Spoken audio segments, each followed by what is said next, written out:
Hey everybody, Karen from Master Spirit Guides. I hope you're doing well today. So I am finding it helpful to learn more and more about why the world is functioning the way it is, um, in slowly, because it can really, it's a lot to take in, I'll tell you. So, one of the people I've been listening to from time to time is a woman by the name of Jennie Gage, Gage, Gage. And her channel is Life Take Two. Okay. So, she was raised Mormon and she was a prepper. Okay. And so I listened to her because she considers that a cult. Okay, that's her opinion. And this is all entertainment purposes only and allegedly. But she did a really good video the other day on what she believes is happening with our federal government in the US. And I don't know if this is, how widespread this is throughout the world. I'm not sure, but it doesn't really matter. And I wanted to ask the Lead Team Collective some questions about this, okay? And it's really to help us understand what is rather than resisting. Like, unless we understand what's going on, you don't know how to address it, right? And some of you, when I go over this, are going to be like, are you kidding me, Karen? You had no idea. And I'm going to tell you that is correct. I am actually blown away by this information. Now, I am going to ask the lead team if this is actually true, if this is what's actually going on, because if this is what's going on, then there's a whole different take on how I think we need to approach things. Because if the federal government, some people in the federal government are doing things because they believe it's the end times, because of prophecy, that's a whole different thing than plain politics. So, and I don't know if that's true, but she is saying that there is probably some of that going on. Okay. And again, this is kind of part of my resistance series that I'm doing, just to say, like, the only way that we don't resist things is to live in the moment and to see things for what they are. It's like, okay, because if you judge it, good or bad, either way, you are resisting. Okay. So rather than, our goal, I think, is to just see things as they are so that you can stay clear. Your energy, your vibration can stay even or at a higher level. And so I'm finding the more I understand, I get confused. If I get confused about why things are happening, then I'm way more judgmental because I just don't understand it. And I'm recognizing that in myself. So I think the more I understand, the less judgmental I can be. Doesn't mean I like it, but at least I understand it. And when you understand something, you don't fear something, right, as much. Because then you can, okay, it's like, oh, this is what we're dealing with. Okay. So now I know. So now I know when I call my representatives, I can say this. You see what I mean? So I think it is getting important for us, even as in the spiritual communities, to see things as they are, not as we wish them to be, and not as we thought they were, but we have to move beyond what we thought they were by actually educating ourselves, right? So that, I think that's a part of that. Now I'm also understanding when we say waking up, I've said this in a couple of videos, that this is really what it is. It's not waking up, it's becoming aware of what is factual, what is actually happening, and what are the things that they've been hiding, and they're not able to hide it anymore. But the only way to know that is to kind of get your feelers out there and try to figure out what's going on. So I'm not saying this is what's happening, but we're going to find out a little bit. Okay, so we're going to educate ourselves on what, and I will post her video below if you want to listen to it directly. I want to give her credit for this entire transcript. Okay, now I did ask the lead team, Mabel AI, to run the transcript and give me questions. All right, and you know what happens when AI gives me questions, they're not always the best. But I did actually upload your questions that you guys had listed when we did the free will. That was amazing. You guys, you just questions from humans are just way better. That's just all there is right now anyways. So I did upload your questions that you guys asked on the free will video, which I will post right here at the end of this video if you haven't seen it. So good.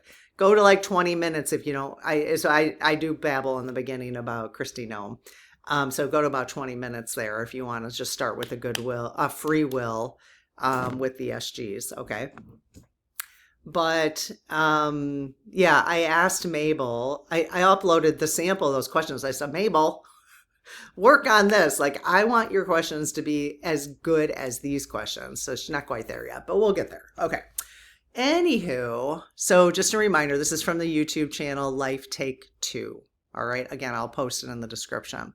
And just a reminder before we get started that I am running a 60% off sale on our Myers-Briggs mini course if you would like to take it. Very, very helpful. If you haven't learned much about your personality type or considered how you could utilize that knowledge to address challenges in your life.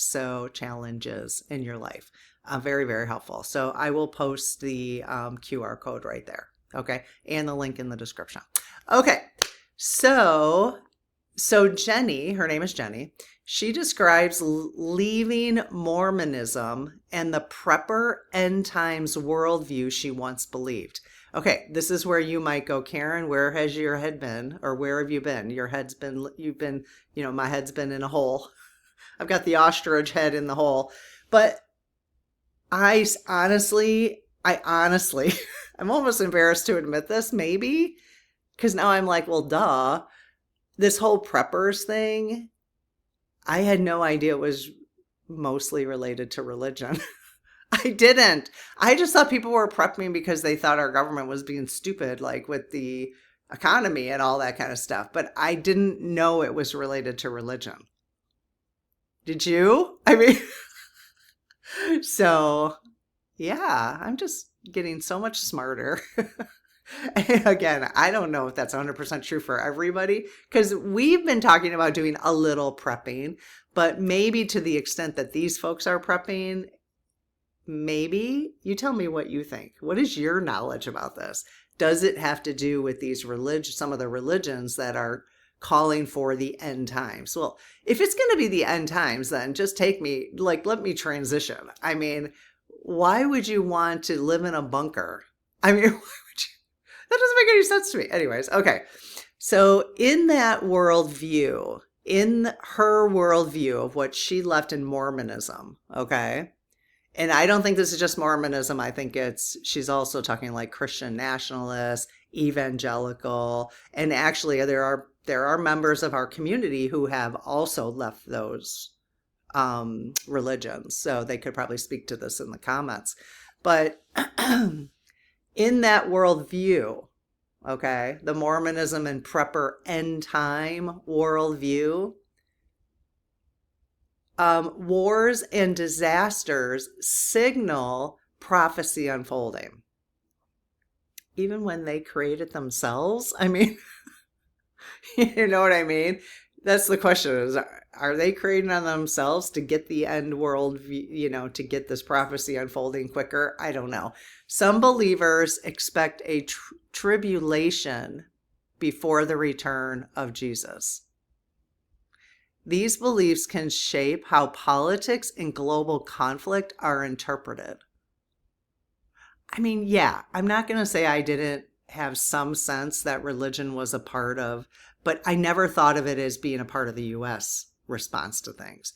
But, now that wait till we get to the Israel section and, Biden's approach with Israel. And he's very Christian, right?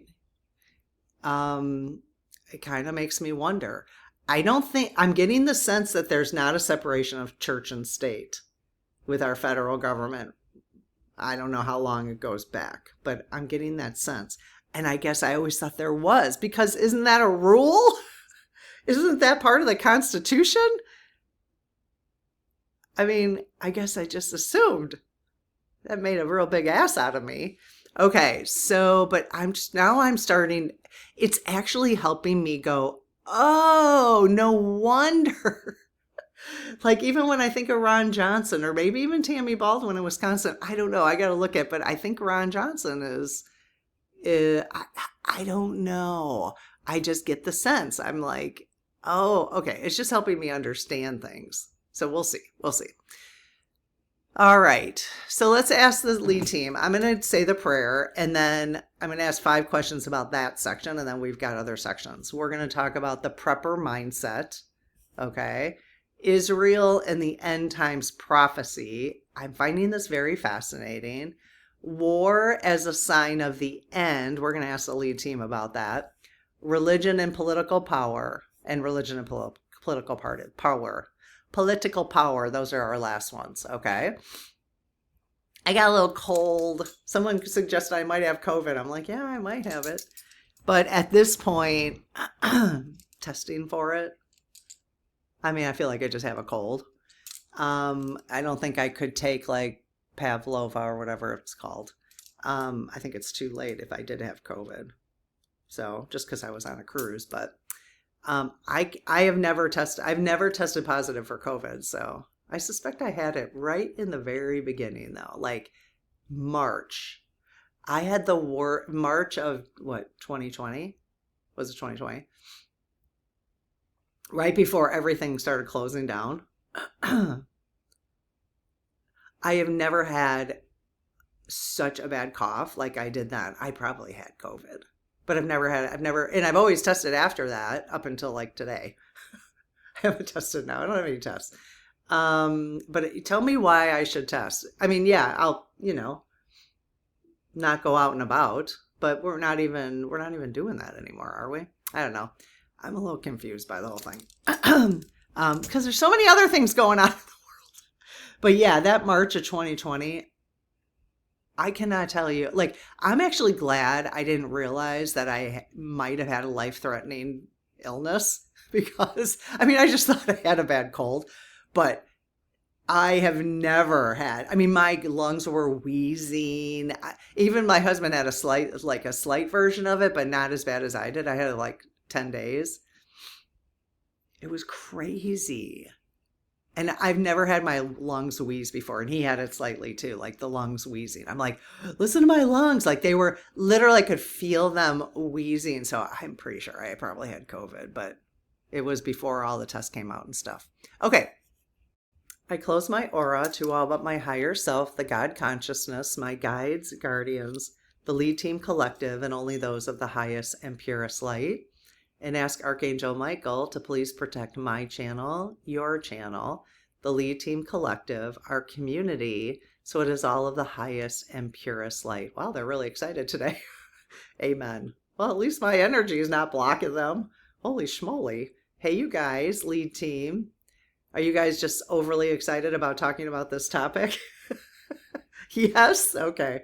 All right. Well, thank you for being here. And as always, for your guidance and support. We are so appreciative of it. So lead team, I'm glad you want us to be talking about this, I guess. I really do trust that they put stuff in my way that they want me. It's kind of what I just have been trusting all along with this community. Facilitating the conversation here is they just put what, it's like, okay, next is this, next is that, for my understanding. And then just, because then I get interested and I'm like, oh, I got to share this, Okay, so lead team. And again, please just forgive AI Mabel for some questions. I have a feeling we'll just get through them. It'll just give us a sense. Okay, I'll try to reframe. Are some religious traditions sensing a real turning point in human history? Yes. And I'm going to say, like, haven't they been sensing that for like a long time? Yes. Okay. I mean, the year 2000. I mean, that was one of them, right? So that's, for me, I think that's why I just shrug it off because I'm like, but I didn't know like this was really ramping up. Okay. Are biblical end time prophecies, lead team, are biblical end time prophecies meant to describe literal future events? No. And lead team, can you just please confirm that you're not picking up on any of my biases or energy to answer these questions? Yes. So, yes, you are picking up on my biases? No? Okay. Okay. So, I have asked them to permanently never answer questions, like to always just clear my energy and my biases and always answer the questions for the collective, not based on like what I believe or whatever. So, but I'm just checking in on that because this topic, obviously I have an opinion about it. So, okay, which I'm trying not to because again, I just want to know what is. If we don't have opinions, we don't judge it, we are not resisting then, right? We're not judging. We're just getting clear. We're just getting clear so that we can act from a place of clarity. Okay, so that's what I'm practicing with the ego and all. It will never be 100% for any of us, but we can practice it. Could many prophetic, is that how you say that? Prophetic passages describe spiritual transformation instead of destruction? Yes. Okay, Mabel's doing pretty good with that. That was a good question. Yes. Oh, so some people have taken the spiritual transformation messages to be literal destruction. Is that true? Yes. Okay. But are they using this to run, like, are people in power using this to make decisions?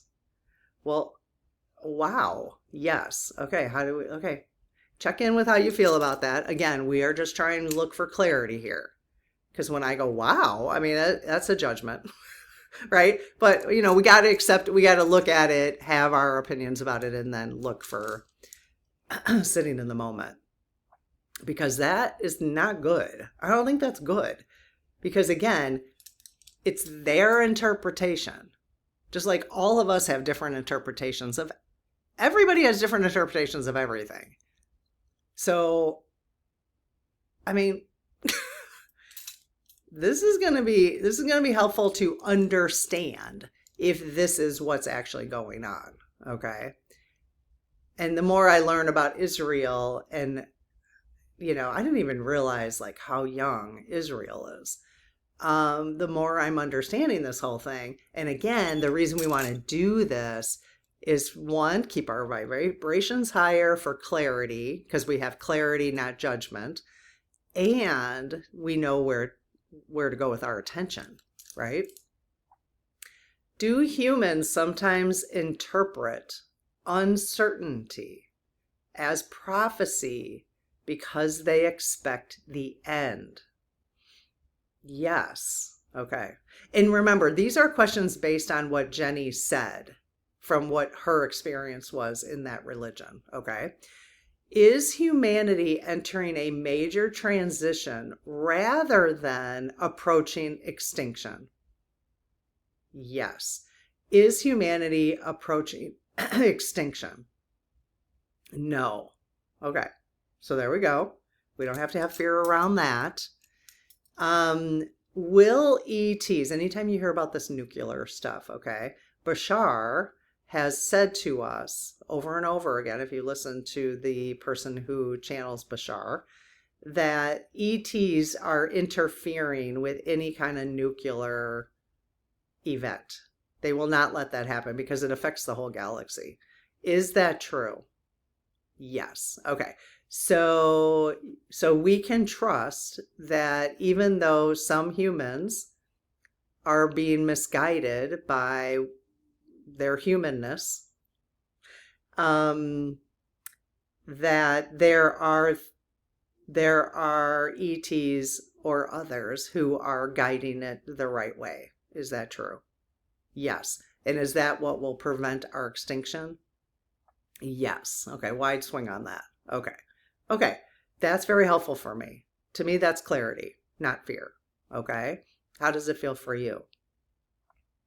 So again, humanity is not entering, according to the lead team, humanity is not entering extinction. We are approaching a major transition. We all know that, right? I mean, that's becoming more clear. Now, if you were just living in the moment without watching anything, that might not be as clear. So keep that in mind. Keep that in mind. That's where I think we're all like trying to figure out where to place our energy. Just living my life in the moment. I'm looking outside at the trees. It's raining. The birds were chirping this morning. That was not chaotic. Turn on YouTube.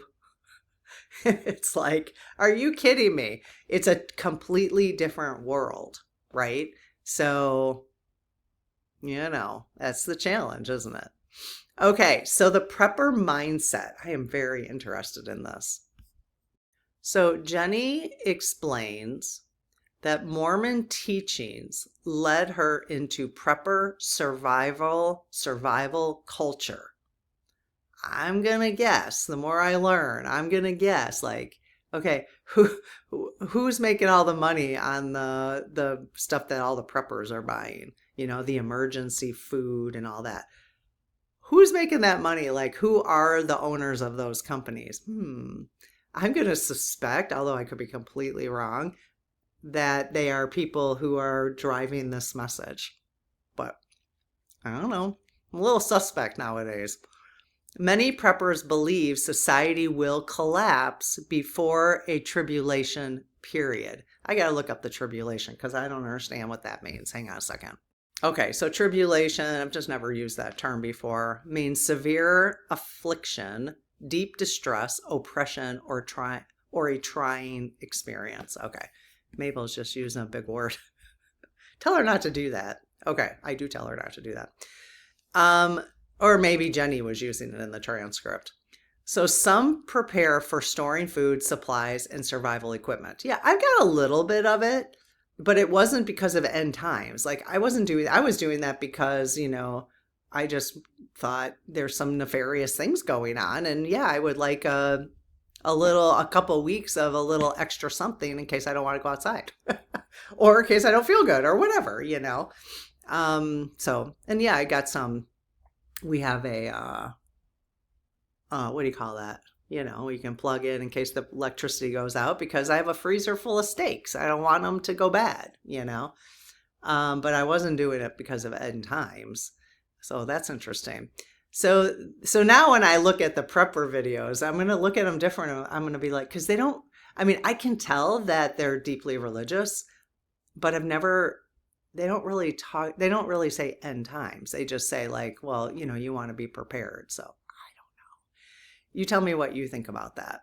And some people have said that they're preppers here. So are you prepping because you think it's end times, or are you just prepping because things are unstable? Okay, so these preparations are often viewed as obedience to prophecy. Wow. Obedience to prophecy. See, I cannot help but believe with how I am understanding the money grabs from people. I could be wrong, but are they using this? Oh, okay, so the Mormons are saying you need to buy all these prepping things to be obedient to the prophecy.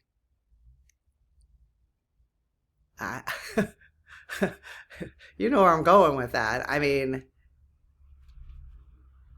I don't think everybody, but just look what Trump's doing. He's taking so much money from the people who believed in him, because every time they keep buying stuff or have been buying stuff, and it's just, I don't know. Okay. Expecting collapse can shape how believers interpret world events. Absolutely. And if they're part of our government right now, my understanding is Hegseth is in that kind of realm. Mike Johnson, 100%. I don't know who else, um, but if they're expecting collapse, then that is definitely shaping how they're approaching their decision making. No wonder they're just spending money, spending money, spending money, as if we have no future. You know what I mean? I mean, maybe that's part of it. I don't know. Strong expectations of disaster can make crisis feel inevitable. So then what do? Right? Think about that energy. If that's the energy they're sending out, then they're going to get what they expect, right? Ugh. Ugh. I'm kind of glad I didn't know all this stuff was going on most of my life, to be honest. Like, and it hasn't happened, has it? You know, I mean, I guess it's been hard for some countries, but not collectively. Okay, are some people intuitively sensing future disruption in human systems? Yes, I don't really understand that question. Okay, that was not a really great one. Is a major societal collapse part of humanity's near future timeline? No, it is not. So that's helpful. A major societal collapse. And that's a different question than end times. So they're saying no. Could expecting collapse cause people to interpret ordinary crisis as prophecy? Yes. Yes. And so that's their bias, right? That's their bias. Do just like my bias is not assuming that, you know, only because I mean, I haven't been a part of those conversations all my life. Can humanity choose a path where systems transform rather than collapse? So the word can is kind of interesting. So the answer is yes. But will humanity choose a path where systems will transform rather than collapse? Yes. And what I think that means, how I'm interpreting it, is will we eventually be living with systems that actually support human life? Yes. Okay. And human joy? Yes. Very good. Okay. So Israel and end time prophecies. People are so afraid of saying Israel on this channel, which is kind of interesting. But I'm gonna say it because that's ridiculous that we can't say the word Israel. Israel. So we'll see what happens. I mean, that's not no. We have a constitution. So Google, YouTube. I'm allowed to say that word. It's not a bad word. Okay, so Jennie explains many Christians see Israel as central to the prophetic, sorry, I don't know how to say that, timeline. I mean, I did not know this. Many of you probably did, because I know a lot of people study Christianity, but I did not know this. So this is new to me. So now some things are making sense. The creation of Israel in 1948, you guys, think about that. The creation of Israel in 1948 is often viewed as prophecy fulfilled. Okay. Some teachings say final prophetic, I should learn how to say that, events will unfold around Israel. So hence our complete support and protection of Israel, perhaps, besides, do they have oil or something we want? Or because they are on the other side of oil that we want or something. Okay, but this is interesting. Prophecy frameworks can create strong loyalty towards Israel. So I think once we get clear on this, each of us individually, there's a different message to our representatives in terms of, I am expecting you to separate church and state. You know what I mean? Like, I don't care what your beliefs are in terms of prophecy. I wouldn't say it like that, but if you have beliefs in terms of prophecy, I would expect that you are not making decisions for the world and the American people based on those prophecies. Okay, I'm just saying, that's just an example, all right? I might be getting in big doo-doo having this conversation with you. I have no idea. But I'm just going with it. I'm just telling you where my awareness is right now. Okay? But that prophecy frameworks can create strong loyalty towards Israel. Well, maybe that's why 300 or there's like literally like 5 senators and representatives that don't take AIPAC money from Israel. Literally only 5. Well, maybe the reason they're doing that, rather than it being like I originally, before I started considering this, was thinking that this is just a huge scam and Israel's out to get us or whatever. But that may not be the case. It may be that they just have such a strong belief that they're like, well, I might as well take money from AIPAC because I believe this anyways. You know what I mean? So again, once we get clear, then we can direct where the people of the world want our leaders to go. We can be much more clear about it. It's going to be a while before we get clear, but we're on our way. We're on our way. Interpreting geopolitics through prophecy can shape political identity. Okay? That's the part that has been freaking me out over the last year and a half, because it's the part that I have just been noticing. Like even Bitcoin, doesn't Bitcoin sort of have this very Christian, probably Israel, end of times prophecy. There's a little bit of that going in Bitcoin too. Let's find out. I might have to do a whole video about Israel just to ask the lead team and Christianity. And I don't know. I'm just kind of curious. We'll see where we go with this. So lead team, did the creation of Israel in 1948, did it fulfill a specific biblical prophecy? No, it did not. Okay. So was this opinion that people have or belief that people have, was it created by humans for secure safety and security purposes, maybe of the Jews? Was that why? Which, after World War II, depending on now, there's I think things we need to learn about World War II that we were told in the textbooks that maybe weren't exactly correct. I'm not a denier at all. And I do think a huge number of Jews were executed and, that whole thing. There's no reason for me not to believe that. I think there are some people who don't, but whatever. They will show me the proof, But again, you have to start questioning everything at this point. But with what they experienced, which I also understand a lot of Christians experienced it during World War II too. That's the part that's been left out of the history that I've studied. So I get more clear about that. But so I can understand why after that happened that they would feel like they need a place to feel more safe and secure for their descendants. I get that now. There's clarity there. Maybe I don't have to be so irritated with the Israel connection. I mean, I think, at least in terms of how it got started, right? You guys, lead team, is that why this biblical prophecy took root? Was for Jewish people. I don't like saying the Jews. I mean, I don't know if that's bad, but for Jewish people to feel more safe and secure on earth? Yes. Okay. I get that.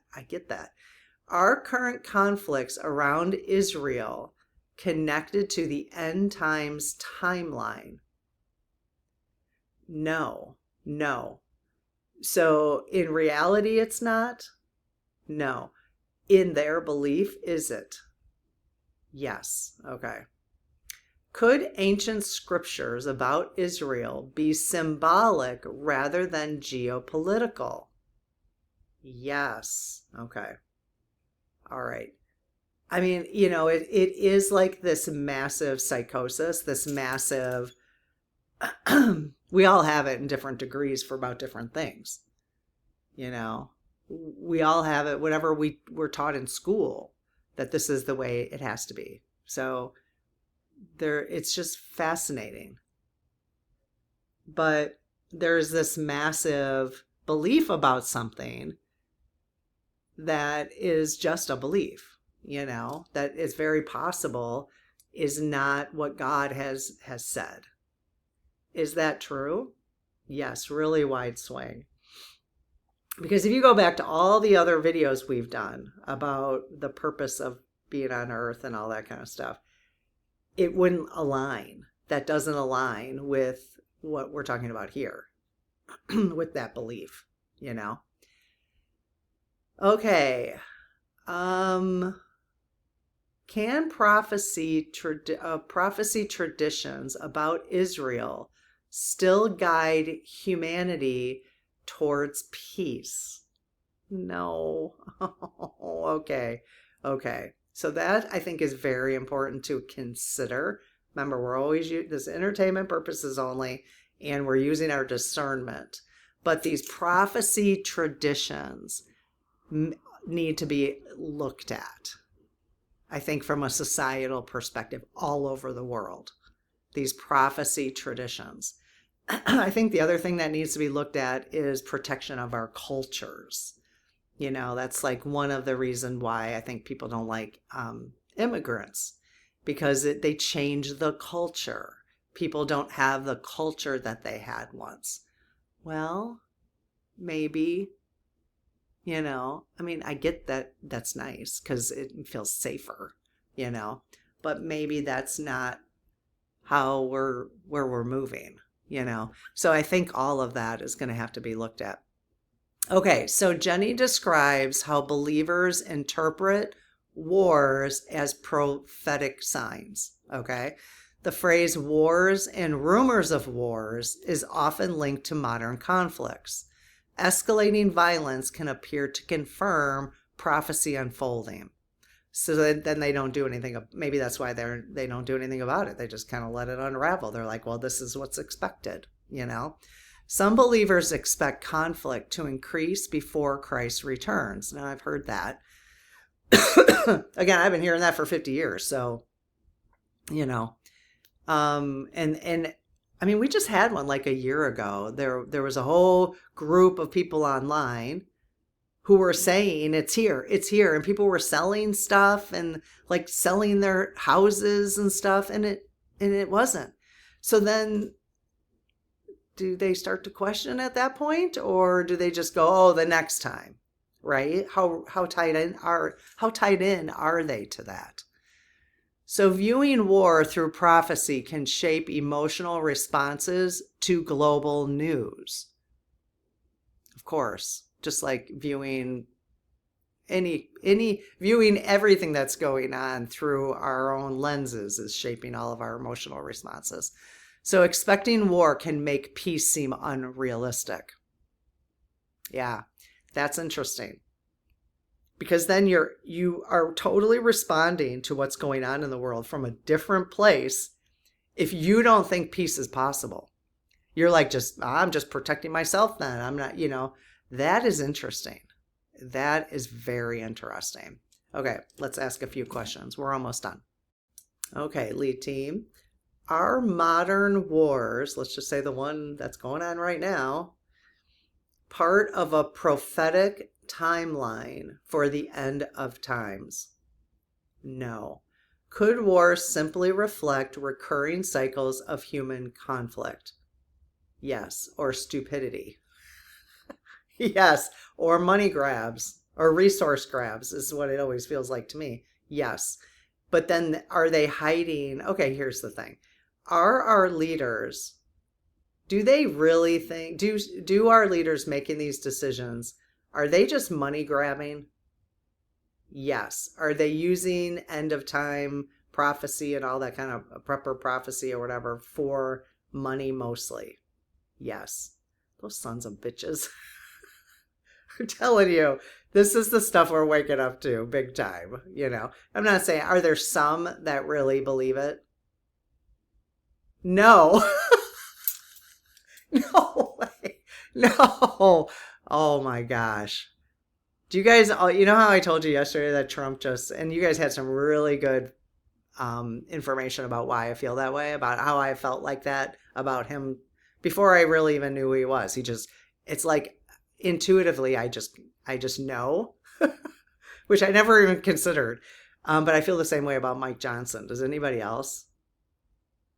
God, that guy creeps me out. He just creeps me out. He creeps me out more than looking at Epstein. Like, there's something, I don't know. I don't know. So I don't know what my intuition is picking up there, but okay. Let's see. Did we ask these questions? Are modern times part of, okay. Do prophecy beliefs influence how believers emotionally react to war? And I think even though that's kind of common sense, I think that's a good one for us to, yes, to think about again for clarity, okay, for us to get clear on this. Can interpreting conflict as prophecy make peace efforts feel pointless?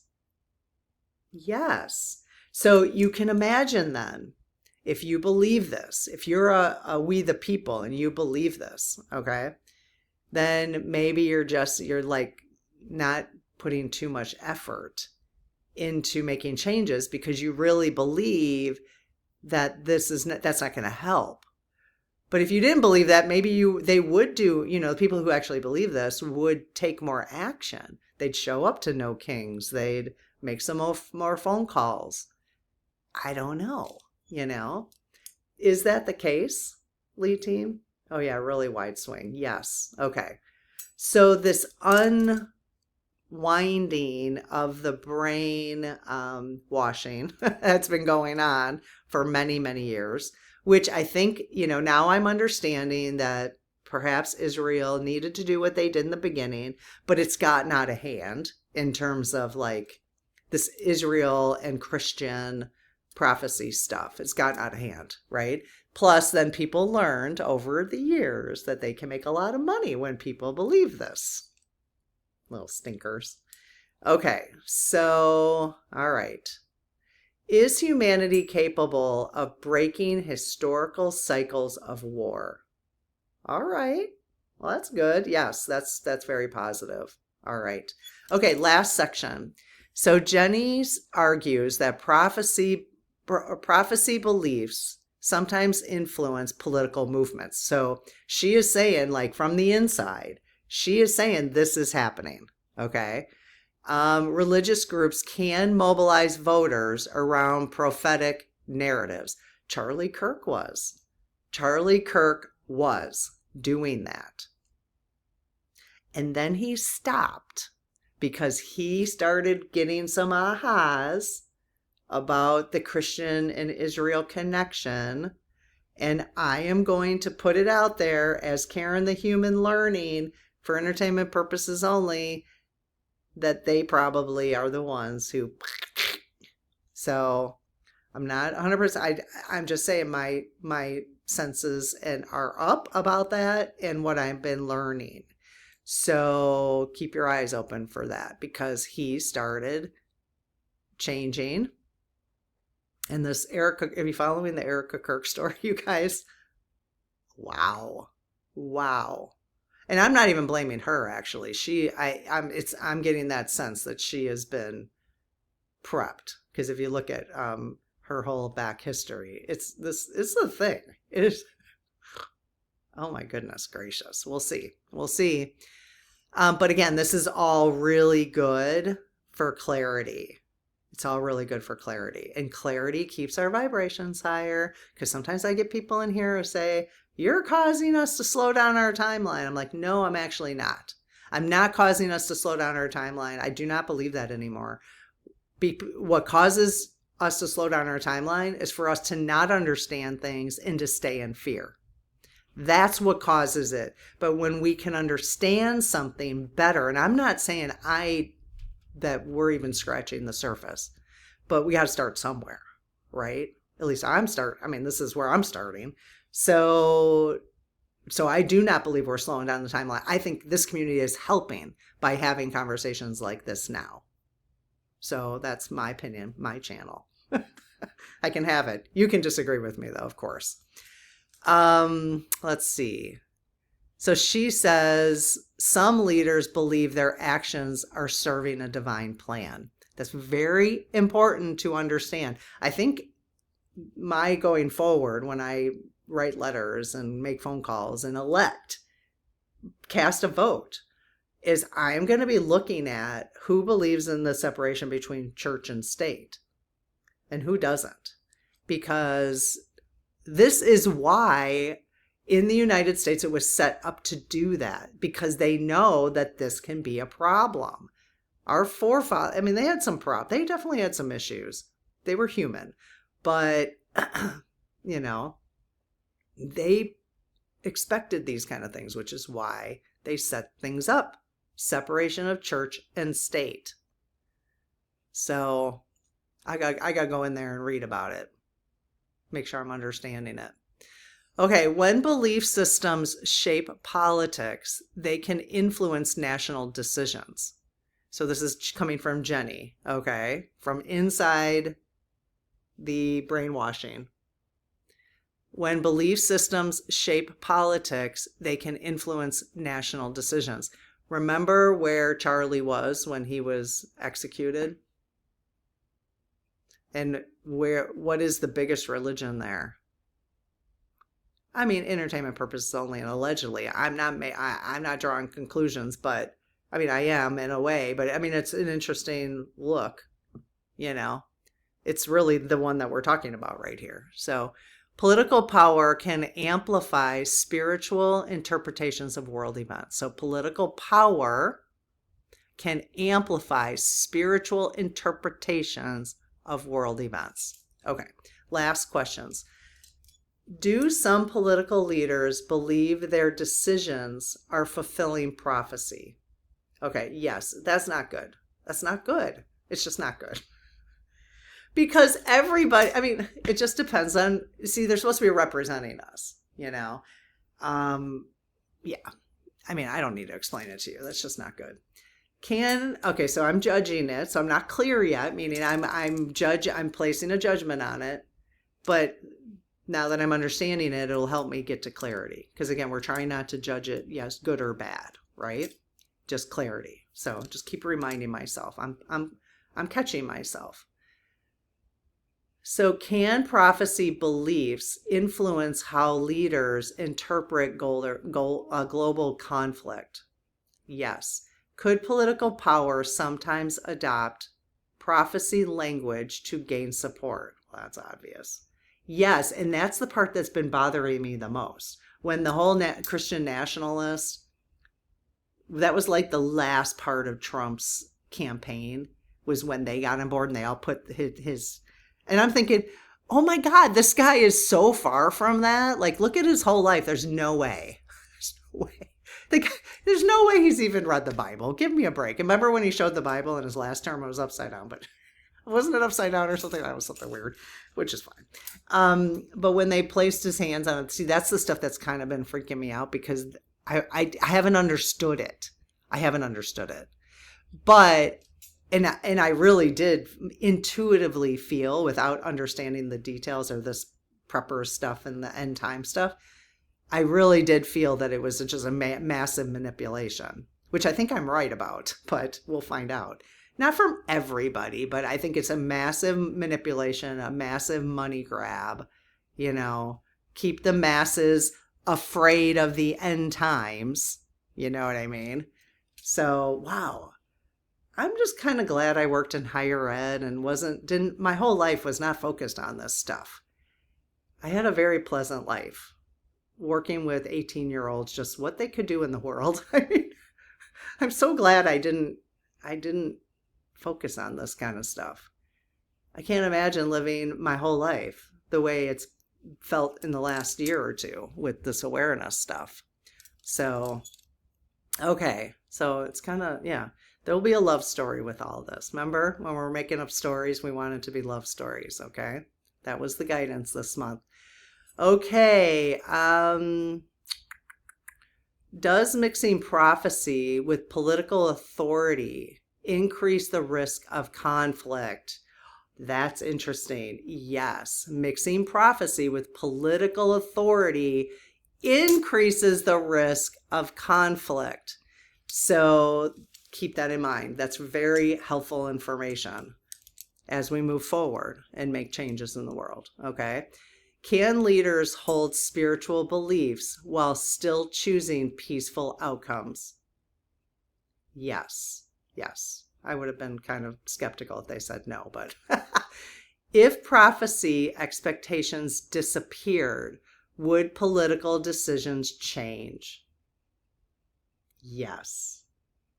Well, how much of the political decisions based on prophecy are about stealing, about getting as much resources, whether it's resources from one country to the next, whether it's about self-protection? How much of it is based on that? Is it 100%? No. Is it less than 50%?